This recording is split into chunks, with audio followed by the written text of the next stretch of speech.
दोस्तों, अगर आपकी लाइफ में आप श्रद्धा भक्ति से नियमित पूजा पाठ करते हैं, आप कठिन व्रत साधना कर रहे हैं, उसके बाद भी अगर आपको लगता है कि जीवन एक संघर्ष बन के रह गया है, तो ये टाइम है आपको लॉ ऑफ नेचर को समझना होगा और उसी के आधार पर अपने जीवन को जीना होगा।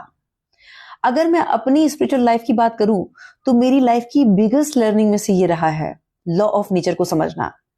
हमें ये समझने की जरूरत है कि ये पूरा ब्रह्मांड पंच तत्व से बना हुआ है और हम भी उसी का एक हिस्सा हैं। इसीलिए कहा जाता है कि हम परम पिता परमात्मा की संतान हैं, क्योंकि हमारे भीतर भी वही ईश्वरीय तत्व है। अब हमें करना यह है कि जिस तरह से नेचर अलाइनमेंट में आके, हार्मनी में आके काम कर रही है, हमें भी उसी हिसाब से अपनी जिंदगी को जीना है। जबकि हम ऑपोजिट अपनी जिंदगी को जी रहे हैं, उसके विरुद्ध जी रहे हैं। सबसे पहले इस बात को समझना है कि जो कुदरत है वो दाता भाव में जीती है, वो देने का भाव रखती है। पेड़ पौधे फल फूल दे रहे हैं, सूर्य देव प्रकाश दे रहे हैं, जो बादल हैं वो बारिश दे रहे हैं, मतलब सब कुछ देने का भाव है। और हम जो इंसान हैं, हम मानव लेने की नीयत रखते हैं कि मैं ये ले लूं, मैं ये छीन लूं। ये हमारा जो भाव है वो हमें संघर्ष करा रहा है।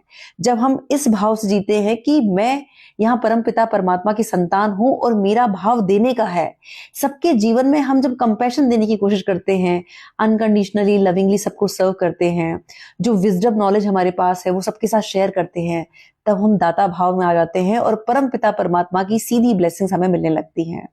दूसरी बात, जो शक्ति हमें मिली है उसका हमें सदुपयोग करना है। आप ये देखिए, कुदरत जो है वो सबको ग्रोथ दे रही है, हीलिंग दे रही है, और हम अपनी शक्ति का दुरुपयोग कर रहे हैं। जैसे एक एग्जांपल दूंगी कि आप ये देखोगे, जो हम जिम जाते हैं तो कोई ओवरवेट बंदा है तो हम मन ही मन क्रिटिसाइज करते हैं कि देख कितनी मोटी है, भैंस है, भैंसा है, ये लोग सोते रहते हैं, अब ये 150 किलो में अपना वजन कम करने आया है। या कोई अंडरवेट है तो हम मनी मन हंस रहे होते हैं, ये कहते हैं कि ये तो मरियल है, इससे डंबल कैसे उठाया जाएगा। जो परमात्मा ने सोचने की और बोलने की शक्ति दी है उसका हम दुरुपयोग कर रहे हैं, इसीलिए हमारी शक्ति क्षीण होती है और हमारे जीवन में संघर्ष बढ़ता है।